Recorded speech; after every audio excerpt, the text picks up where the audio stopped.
Olá, amigas e amigos da Cabana de Luz. Sejam bem-vindos ao nosso canal. Lembre-se de deixar seu joinha e de se inscrever no canal. Obrigada e vamos em frente. Bom dia, meninas. Ei, bom dia. Vamos primeiro agradecer a Deus porque está todo mundo respirando. Vamos começar com a oração que o Mestre Jesus nos ensinou. Nosso Senhor Jesus Cristo nos ensinou que onde houver duas ou mais pessoas reunidas em nome dele, Ele com elas estará. E as promessas de Jesus não são em vão. Então vamos sintonizar o nosso coração com o Mestre Jesus. Vamos sintonizar com força. Vamos mentalizar Jesus no nosso lar, na nossa casa, na nossa vida, ao nosso lado, no nosso trabalho, em todas as atividades. Vamos pensar no Mestre Jesus, abençoando nossos filhos, nossos companheiros. Vamos pensar nele na nossa casa, com fé, porque a fé remove montanhas.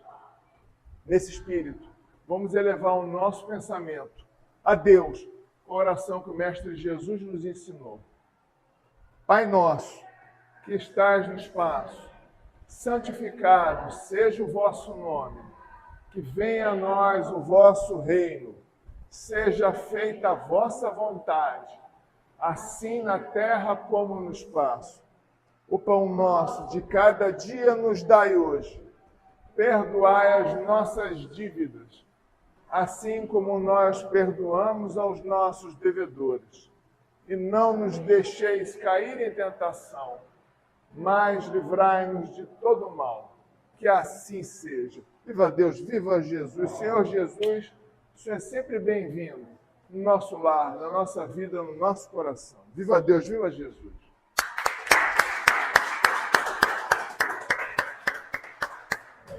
Antes de ler a passagem evangélica, a gente vai olhar aqui uma frase para reflexão. Essa frase é do pastor Billy Graham. É o seguinte, olha, a paz não é ausência de problemas. A paz está na presença de Deus. E o ensinamento que ele deixou é muito interessante. Durante a tempestade, Jesus estava no barco com os discípulos. Eles estavam assustados, porque a tempestade estava quase virando o barco. O que Jesus estava fazendo nesse momento? Jesus estava dormindo. O barco quase virando e Jesus dormindo. Aí eles olharam assim, eu acho que vai dar ruim aqui. Os discípulos, né, pescadores, eu acho que vai dar ruim, que está quase virando o nosso barco. Vamos acordar Jesus? Aí eles acordaram Jesus. Aí Jesus olhou, né, viu a tempestade, só mandou acalmar. Para. Aí, na mesma hora, a tempestade acabou.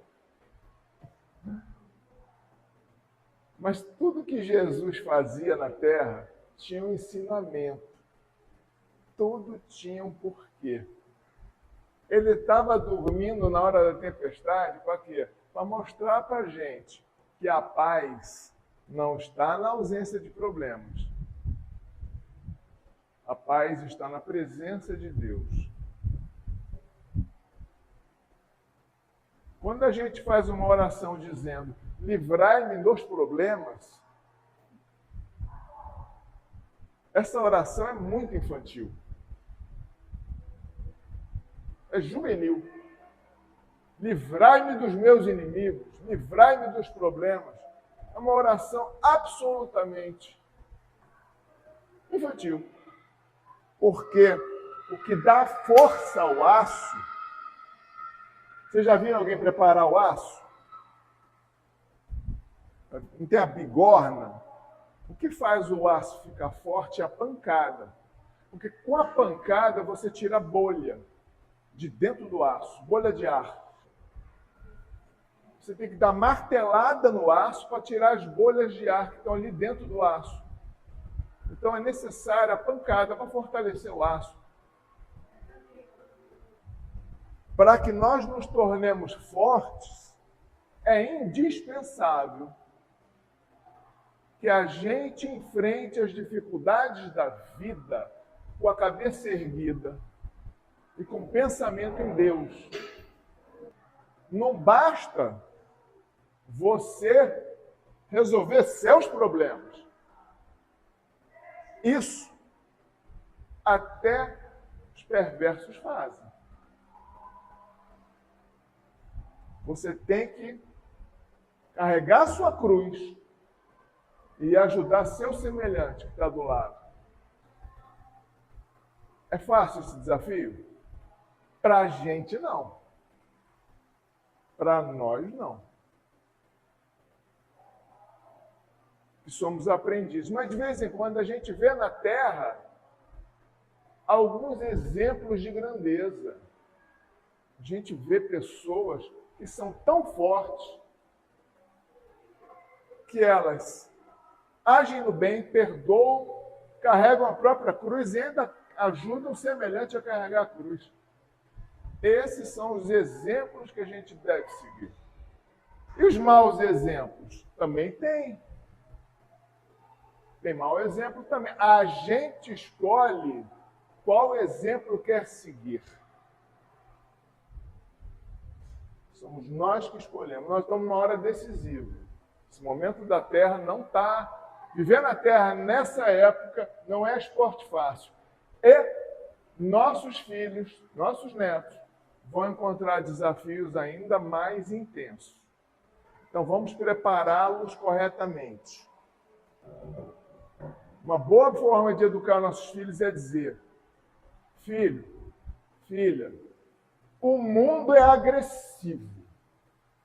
Não esperem encontrar flores no caminho. Porém, defendam-se com trabalho e trabalhem com amor. Porque o trabalho vence qualquer dificuldade. Desde que se trabalhe com amor. Porque se eu trabalho com amor, eu estou alinhando as velas do meu barquinho ao vento soprado por Deus. Porém, se eu trabalho contrariado, se eu trabalho de má vontade, eu estou fazendo esse alinhamento, eu estou alinhando as velas do meu barco com o vento divino. Se eu ajudo alguém sem caridade, só para lacrar, eu estou realmente agindo no amor? A Terra é um planeta tão desafiador que o próprio Mestre Jesus também enfrentou dificuldades e adversidades que ficaram registradas. Eu vou ler um pedaço aqui, tá, gente? Peço que vocês prestem atenção, para vocês verem o grau de dificuldade que o Mestre passou. Jesus era judeu.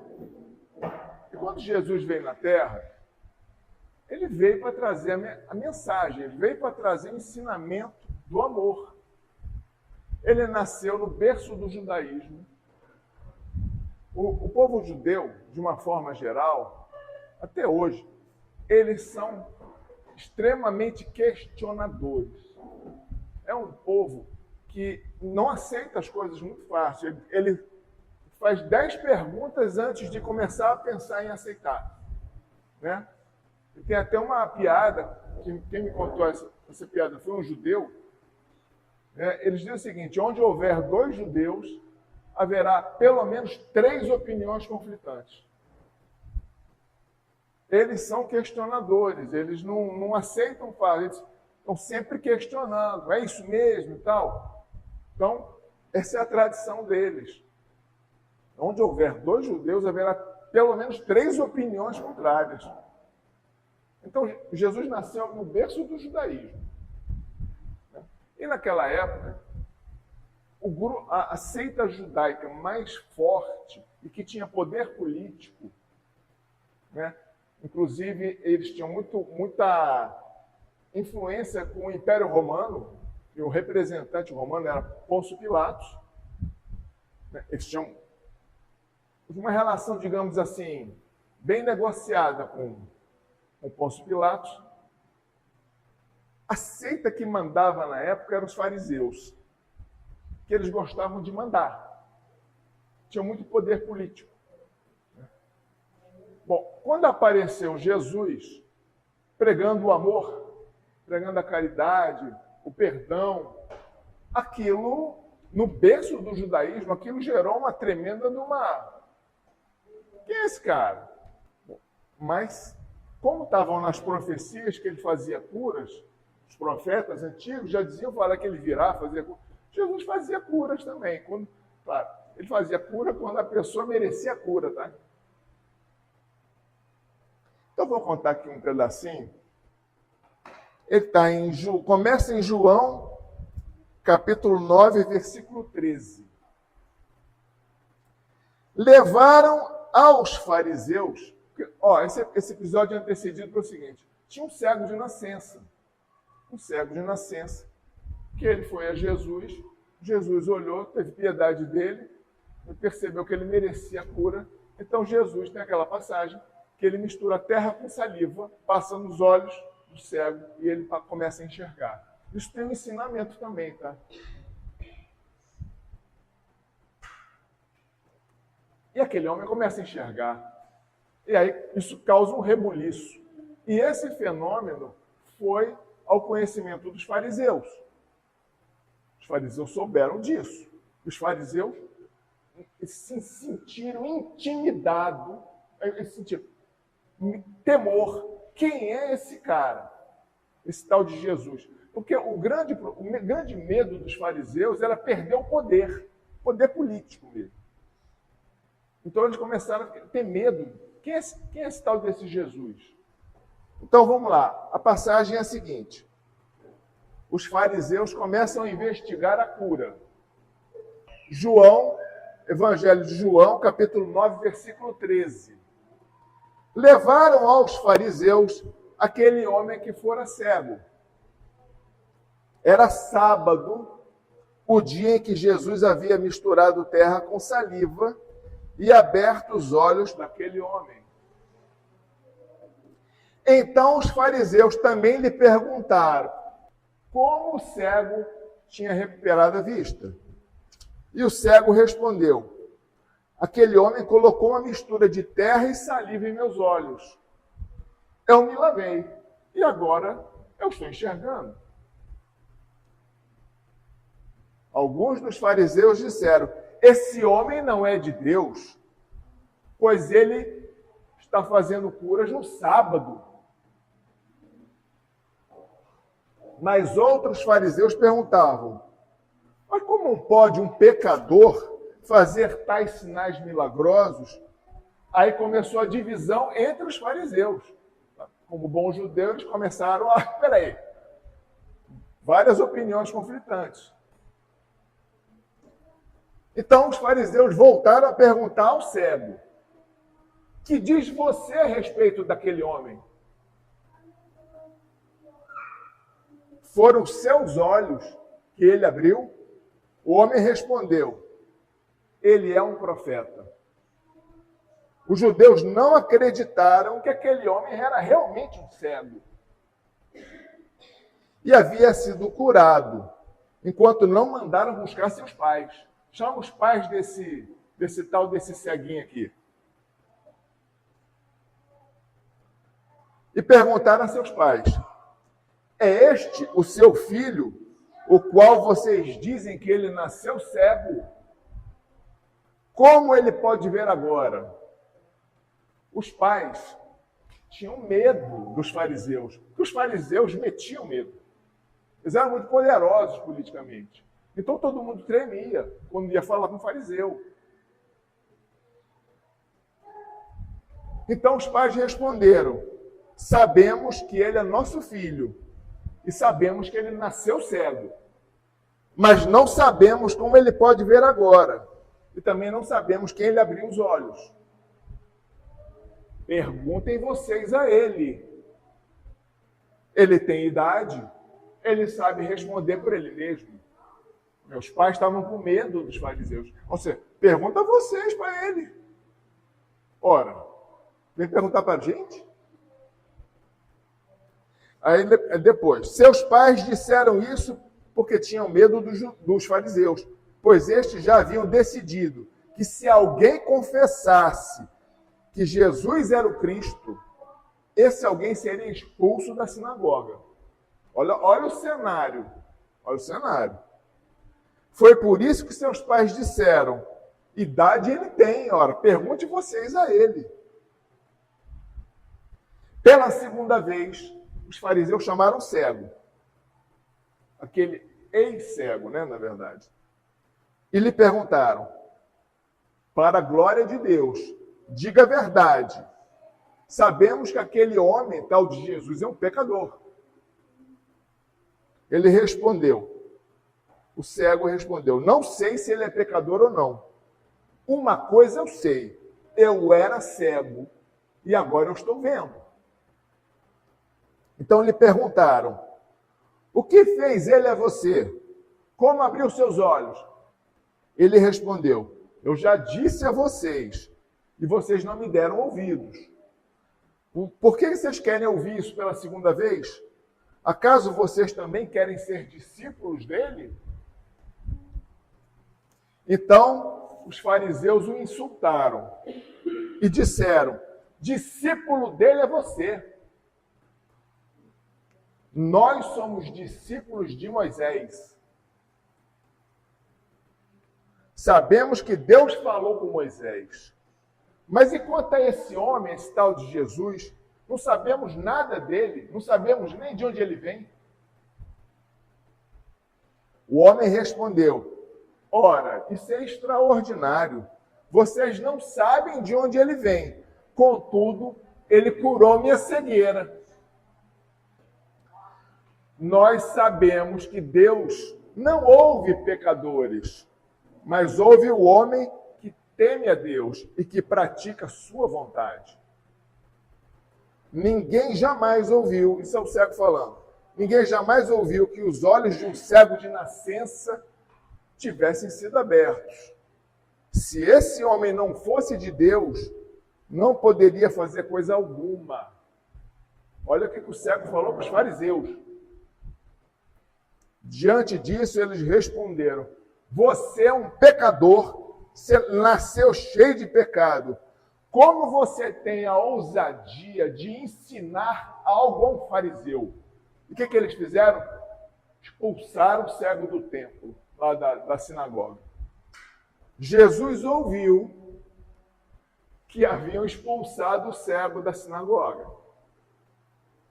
E ao encontrá-lo, disse: você crê em mim? Então o homem falou: sim, Senhor, eu creio. Então o homem se ajoelhou perante Jesus, o cego, que ele foi cego.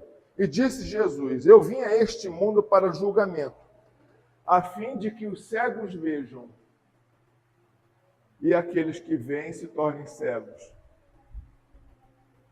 Alguns fariseus que estavam com ele ouviram-no dizer isso e perguntaram: por acaso nós, fariseus, também somos cegos? Disse Jesus: se vocês fossem cegos, não seriam culpados de pecado. Mas agora que vocês mesmos dizem que veem, então a culpa de vocês permanece. Olha, os piores adversários de Jesus foram os fariseus. O que Jesus falou? Se vocês fossem cegos, vocês não teriam pecado. Mas vocês veem. O que Jesus quis dizer com isso, pessoal? Por que Jesus falou isso para os fariseus? Os fariseus perguntam, nós somos cegos também? Se vocês fossem cegos, vocês não teriam pecado. Mas vocês veem. Por isso vocês têm pecado. O que significa isso? Eles não eram. Eles conheciam a lei. Eles eram doutores na lei. Eles conheciam a lei de Deus. E seguiam a lei de Deus? Não. Eles queriam era poder e dinheiro. Então eles distorciam os ensinamentos bíblicos para poder dominar. Se eles fossem pessoas que não conhecessem o Antigo Testamento, se eles não conhecessem os 10 mandamentos, se eles não conhecessem a lei e os profetas trazidas por Moisés, se eles fossem ignorantes, eles não teriam pecado. Mas eles sabiam da lei, eles conheciam. E mesmo assim pisavam na lei para poder dominar. Por isso que Jesus falou, se vocês fossem cegos, vocês não teriam pecado. Mas vocês não são, vocês conseguem ver. Vocês entendem o que está escrito na lei. Por isso vocês estão cheios de pecado. Agora, vai falar isso com um fariseu? Como é que você vai falar isso com um fariseu? O que os fariseus vão falar? Esse homem é um perigo. Vamos arrumar uma maneira de detonar ele. Porque esse tal de Jesus é perigoso para a gente. Então, daí esse episódio e vários outros, os fariseus estão na hora de dar um sumiço nesse cara, nesse tal de Jesus. Porque ele é perigoso. A gente pode perder a nossa mamata. Já pensou? Se ele tira o nosso rebanho, a gente vai viver de quê? E aí foi crescendo, crescendo, até que eles finalmente conseguiram pregar Jesus na cruz. Vamos parar para refletir. Olha a nossa responsabilidade. Quando a gente não conhece a lei, a gente tem um atenuante. Não é que a gente tenha direito de errar. Porque a lei de Deus sempre vai atuar. Acredite nela ou não. A lei de Deus sempre vai premiar a prática do bem e reprimir a prática do mal. Ah, mas eu não acredito em nada disso.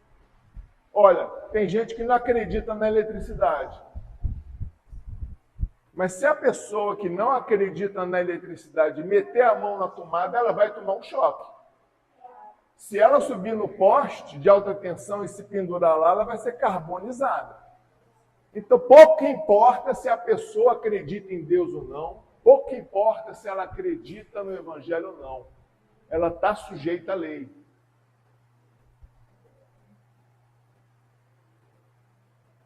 Mesmo que a pessoa duvide da existência da eletricidade, ela vai tomar o choque ou vai ser carbonizada. Vocês entenderam? Então, pessoal, para ter paz, quem quer ter paz, levanta a mão.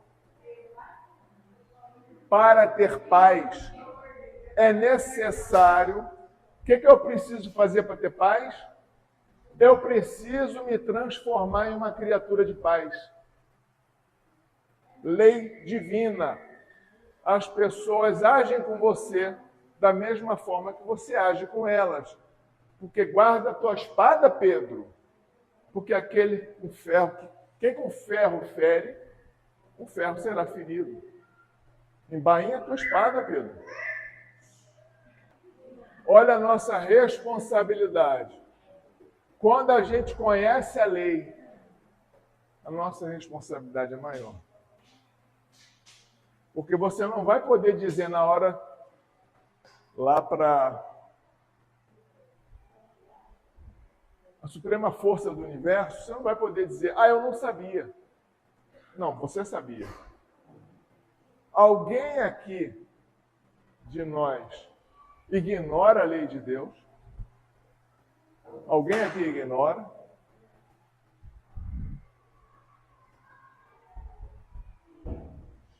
Vocês estão entendendo? Todos nós conhecemos. Isso aumenta muito a nossa responsabilidade. Porque a gente não vai poder dizer, eu não enxergo, eu não vejo. Todos nós aqui vemos. Para eu me melhorar, eu tenho que enxergar. Porque eu não vou acertar o caminho cego. Eu tenho que ver. Eu preciso conhecer a lei divina. E eu tenho que praticar a lei divina.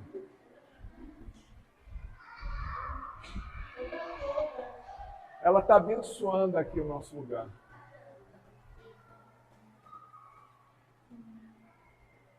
Então, pessoal, se eu quero paz, eu tenho que conhecer a lei, porque a lei me dá olhos. Com os olhos eu vejo o caminho e sigo o caminho. Se eu desconheço a lei divina, se eu ignoro e faço questão de continuar ignorando a lei divina, eu não enxergo. Eu vou me perder no caminho, eu não vou chegar a Deus. Eu preciso ver. E toda hora que eu vejo, eu adquiro responsabilidade. Vocês já pararam que tem gente que fala assim, eu não quero responsabilidade, eu prefiro nem ver esse livro. Tem gente que fala assim, eu não quero nem ver isso aqui, porque isso aqui, se eu tomar conhecimento disso,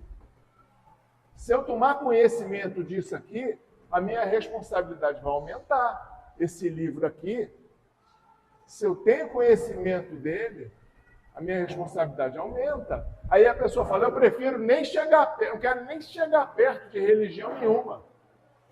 Porém, essa pessoa vai ter paz. São escolhas, gente. São escolhas. Ela vai ter paz. Então, eu quero ter paz? Quero. Como é que eu faço para ter paz? Eu tenho que aprender a amar. Eu tenho que aprender a ser uma criatura de paz. Mesmo mergulhado nesse mundo de discórdia. Tem que aprender a ser uma criatura de amor, mesmo mergulhado nesse mundo de desamor. Porque esse aqui é o desafio. Eu tenho que trabalhar com amor, por mais que as pessoas sejam desamorosas comigo. Porque Jesus ensinou, se amares somente quem te ama, o que você está fazendo demais? Que merecimento tereis? Até os perversos fazem isso. Tem uma passagem que eu li na semana passada que fala que as pessoas em volta de Jesus escutaram ele falar isso, falaram, mas essa lei é muito dura, quem consegue seguir essa lei? Olha, teve vários seguidores de Jesus, mas o que faz a gente seguir Jesus ou não, seguir Jesus significa entender que a gente precisa se tornar uma criatura de amor e de paz. Eu tenho que fazer uma reforma interior. Eu tenho que substituir meus defeitos por qualidades. É desafiador? Sim. É fácil? Não. É possível? Sim. Desde que a gente tenha fé e se agarre a Deus. Deus Pai Todo-Poderoso me ajuda a substituir meus defeitos por qualidades. Agora, como é que você está fazendo comida? Você está lá cozinhando. Como é que você sabe se você acertou no sal ou não? Você vai ter uma hora que você vai fazer um teste. Você vai pegar um pedacinho da comida, vai provar, não vai? Para ver, será que eu estou salgando demais? Eu preciso fazer isso. Na hora que eu vou cozinhar, porque eu tenho a tendência a estragar a comida. Qual é o teste que a vida nos dá para a gente saber se a gente está aprendendo ou não? Qual é o teste? Como é que eu posso saber se eu estou aprendendo a ser uma criatura de paz? Como é que eu posso saber se eu estou aprendendo a ser uma criatura de amor? Vem aquela pessoa difícil no meu caminho para me testar.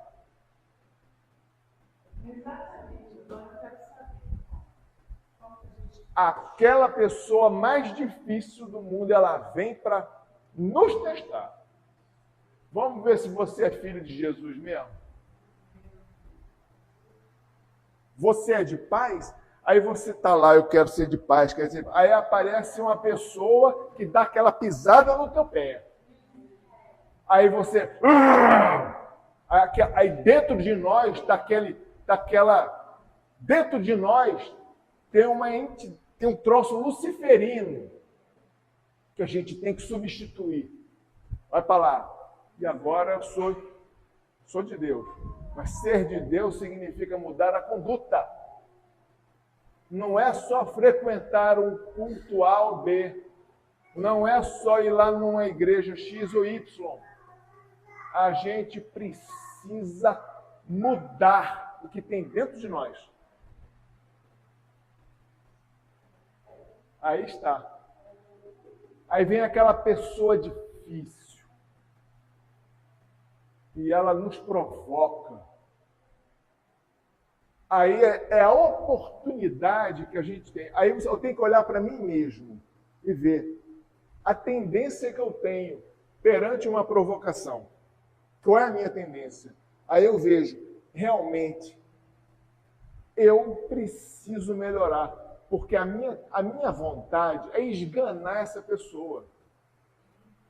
Eu tenho vontade de esganar essa pessoa. Daí eu consigo entender que eu não sou tão de Deus assim.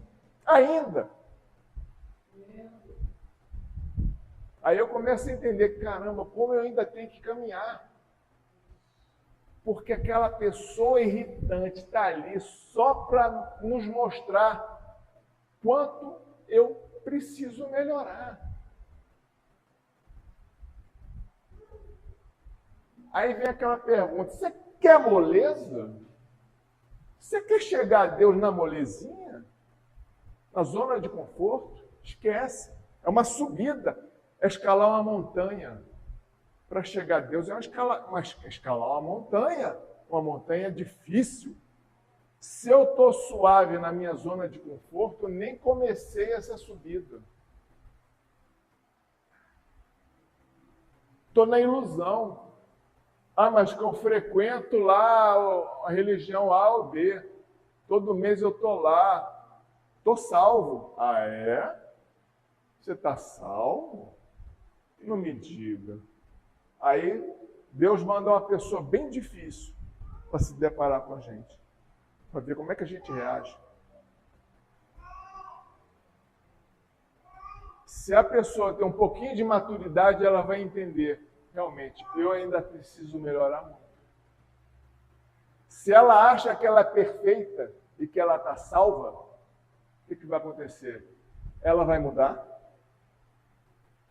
Ou ela vai continuar do jeitinho que ela é? Não tem as pessoas que são assim? A santinha, o santinho. É o santinho de pau oco. A pessoa, eu sou um santo, a pessoa acredita nisso, eu estou salvo. Mas a pessoa é falsa, é maldosa, é fofoqueira, é hipócrita. Ela não é caridosa, ela trabalha mal, faz tudo com má vontade. Ela se acha salva. Ah, meu Deus. A gente tem que ter piedade de gente assim.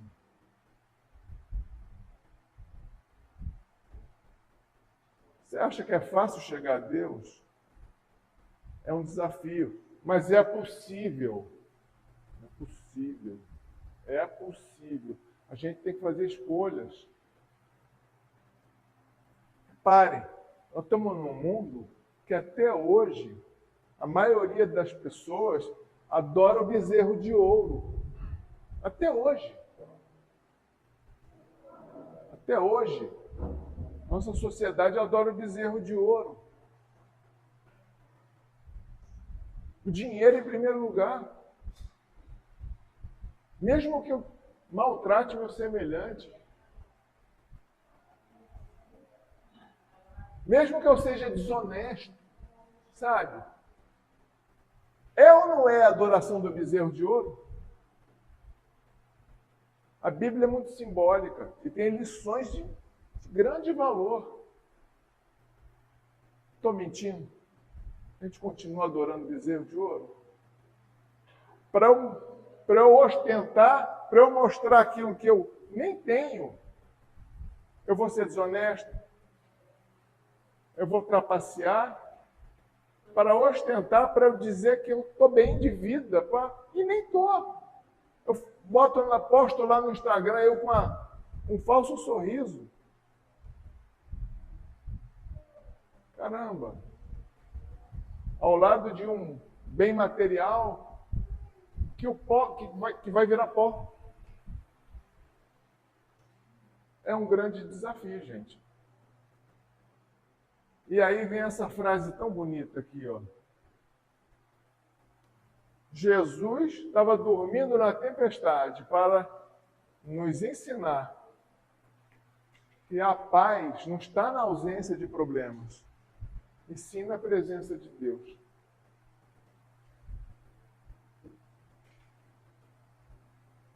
Jesus não fazia nada sem significado.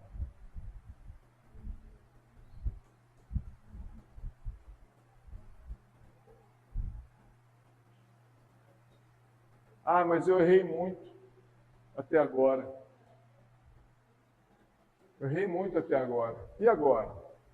Gente, o que a gente fez no passado não muda. Eu consigo mudar o passado? Mas eu posso mudar o futuro? Sim. Eu posso mudar a minha conduta a partir de agora? Pode. Eu posso fazer isso. Essa é a primeira. Eu posso mudar minha conduta daqui para frente? Posso ou não posso? Posso. Aí vem a segunda pergunta.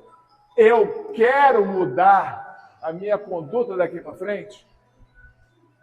Aí vem a segunda pergunta. Uma coisa é, eu posso mudar minha conduta? Posso. Agora, a outra, eu quero mudar minha conduta? Ah, peraí. Não é bem assim. Não é bem assim. Eu quero continuar do meu jeitinho. Ou seja, eu não levo desaforo para casa. Né? A pessoa que fala eu não levo desaforo para casa está dizendo o quê? Eu sou uma anta. Eu sou incapaz de aprender.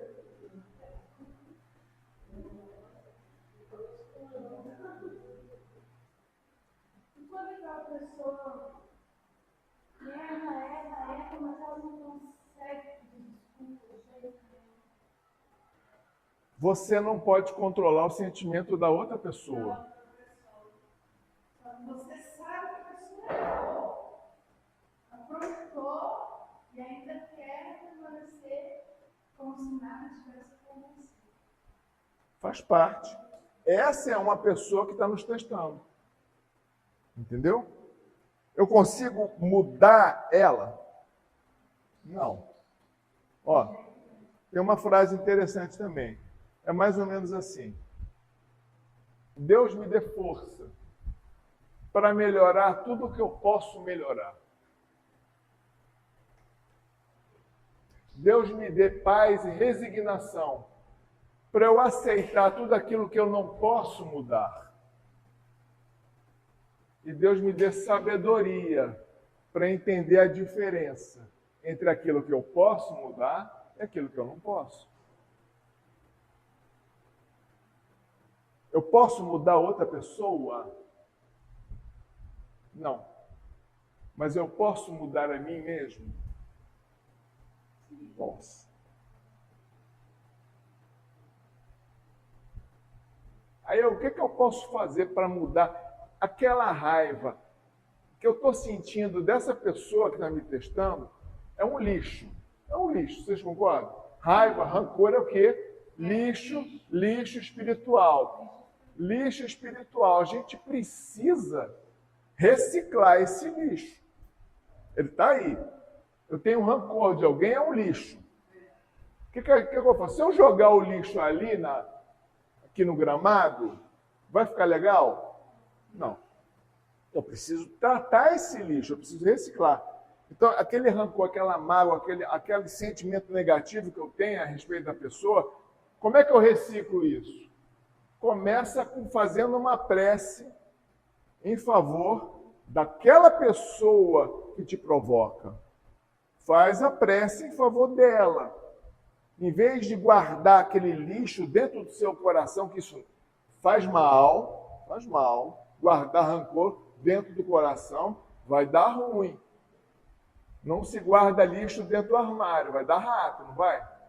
Então não se guarda rancor dentro do coração. Primeira atitude, faz uma oração em favor da pessoa. Isso está ao alcance de qualquer um. Quanto custa fazer uma oração em favor do inimigo? R$100, 20, 10, 200 reais, quanto é que custa? Custa alguma coisa? Não. Isso a gente pode fazer. Começa fazendo uma oração em favor da pessoa. Ah, mas é difícil. É verdade. Você fazer uma oração em favor daquela pessoa que te provoca, que pisou no meu calo, meu ossinho, ainda acabei de... Está começando a curar meu osso, ela vem, tem. Aí eu dou aquele salto, né? Mas o que você tem que fazer? Você tem que orar em favor dela. Você tem duas opções. Ou você guarda o lixo, ou você recicla. Guardar o lixo é pouco prudente. Aquilo vai dar ruim. Vai dar ruim. Então, qual é a melhor opção? Faz uma oração em favor da pessoa, de cara. Meu Deus, meu Senhor Jesus, ilumina aquela pessoa para que ela tenha discernimento, para que ela entenda o mal que ela pode fazer com essa atitude dela. Ilumina ela com a vossa luz, com a vossa paz. Fazendo isso, você está reciclando o lixo está diminuindo. E você está transformando esse lixo em energia positiva. É uma reciclagem. Porque também não adianta você só se segurar. Aí eu vou me segurar aqui. Você se segura. Se você não recicla, o lixo continua. Você tem que reciclar. Como é que você recicla? Fazendo oração em favor da pessoa. Entendeu? Ah, mas é difícil. Por que é difícil? Porque a gente não é treinado. Nós não somos treinados para isso. Desde criança. Por isso, procurem treinar seus filhos a fazer isso. Porque a gente não é treinado. A gente é treinado o quê? A revidar. A gente é treinado a dar cotovelada. Tomou uma cotovelada de duas. Não é isso que a gente é treinado? Esse é o nosso treinamento, gente. Agora, não adianta você chegar e achar... Você vai botar um time de futebol em campo, ela joga futebol. Peraí, mas como é que joga? A gente não treinou? Não, quero saber. Vai lá, faz gol. Eles não sabem jogar. Não tem treinamento. Como é que vai fazer gol? Vocês entenderam? A gente precisa treinar isso. Todo mundo vai lá na academia, né, para treinar e fica lá fazendo isso. A gente treina muito no físico. Geralmente a criança chega em casa, mãe, fulano me bateu, me deu um tapa. Vai lá e dá 3. Vai no médico, soca e Agora, aí que está o desafio. Na hora que você vê seu filho apanhando, chegar em casa, qual é a nossa tendência? Eu vou lá na escola esganar esse infeliz. É ou não é? Aí você tem aquela tendência luciferina dentro de você. Tá? Essa tendência luciferina te traz paz. Essa tendência luciferina está te trazendo paz? Ela está te deixando a ponto de explodir. Aí vem, olha só. Gente, olha aqui, vamos lá, vamos ler de novo aqui. A paz não é ausência de problemas. A paz é a presença de Deus. Olha Jesus na tempestade. Os discípulos desesperados, vai virar um barco e o mestre está dormindo. Pode um negócio desse? Mestre, pelo amor de Deus, acorda aí. Aí ele olhou assim, tá bom, tempestade, para. Acabou.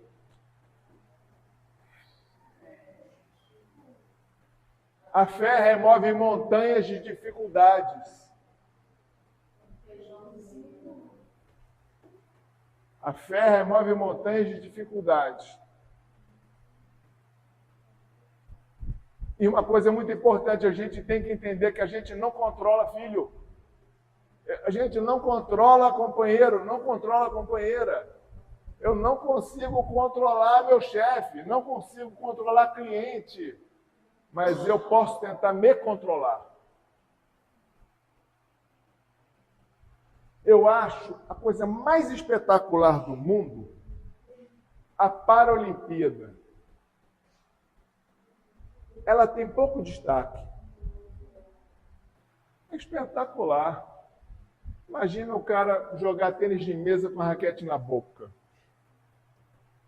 E os nadadores, tinha um nadador que só tinha uma perninha, não tinha dois braços, uma perninha só. E o bicho nadava melhor que eu. Olha os exemplos que a gente vê de pessoas fortes. E a gente reclama de tudo. Vocês repararam que tem gente que reclama de levar o garfo na boca para comer?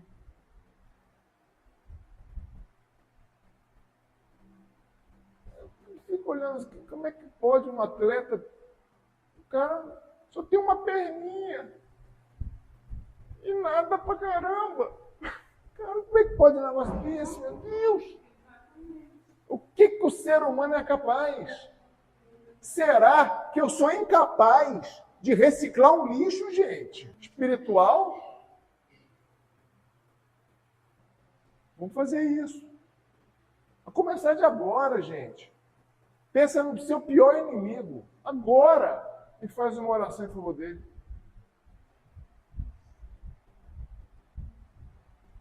Mas na hora H... na hora H, uma coisa é teoria, outra coisa é prática. Mas a gente tem que tentar, tem que reciclar, se esforçar. Começa agora, pensa naquela pessoa que mais te magoou. Faz uma oração em favor dela. Faz uma oração em favor dela. A pessoa não vai virar santa, porque você está orando por ela. Mas vai aparecer, pode ser que apareça, esteja preparado, uma oportunidade de diálogo com essa pessoa. Fazer uma lista aqui no meu subconsciente. Vai por prioridade. Primeiro, aquele que mais te atordoa. Começa por ele. Sabe o que é importante também? Quanto mais a pessoa nos perturba, significa que a gente tem uma certa sintonia com ela. Vem uma criança e diz, pai, tio, você é muito feio com essa barba esquisita. Eu vou... Que raiva. Porque ele falou a verdade. Entendeu? Agora, se ele fala outra coisa, que tio, você come muito doce, tem que parar com isso, eu não como doce. Aí isso vai me abalar? Não. Você está entendendo? Isso é que é sintonia. Quando a pessoa te perturba muito, é sinal que você tem sintonia com ela. Mas eu tenho sintonia com aquele monstro? Tem. Porque se não tivesse sintonia, você não era perturbada. Vem uma criancinha assim e fala... Não, vem a criancinha e fala assim, ai tia, você é feia, você é boba. Você vai ficar com raiva dela? Não. Agora, quando a pessoa tira você do sério, é sinal que tem alguma coisa aí, tem alguma sintonia. Então, olha só, se existe essa sintonia, é desagradável ouvir isso, né? Pô, tem sintonia com aquele monstro? Tem. Agora, aproveita a sintonia. Aproveita a sintonia para fazer oração em favor dele. Porque existe sintonia. Isso significa que você pode aproveitar essa sintonia para fazer a oração em favor dele, que ele vai receber. Aquela pessoa vai receber justamente porque, se ela está te perturbando, é porque tem sintonia. Então você pode perturbar ela também, no sentido oposto. Você pode perturbar ela no bem. Olha a oportunidade. Olha a oportunidade. Existe um fenômeno chamado ressonância. Quando você aperta a quinta casa do bordão do violão e bate na corda, na primeira corda, a segunda vibra. Significa o quê? Que tem uma ressonância. Essa ressonância a gente pode aproveitar. Quanto mais a pessoa te abala, mais a sua prece em favor dela pode fazer bem a ela.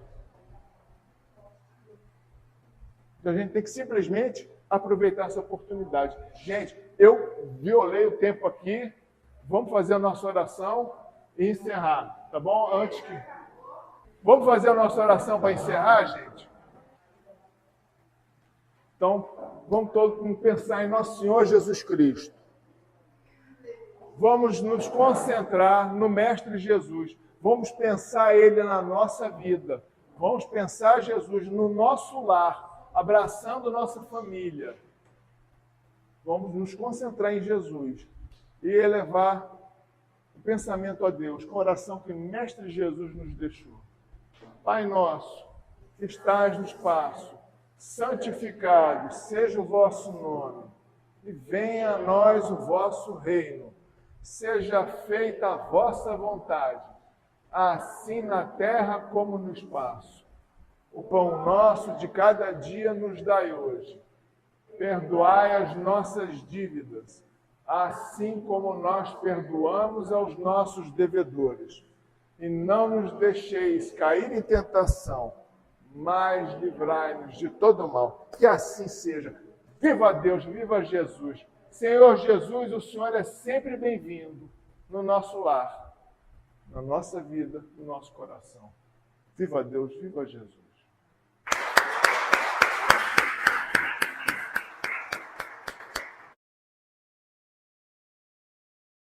Se você gostou da mensagem, deixe seu joinha, se inscreva no canal, ative o sininho e compartilhe. Assim, você ajuda a divulgar a mensagem. Muito obrigada!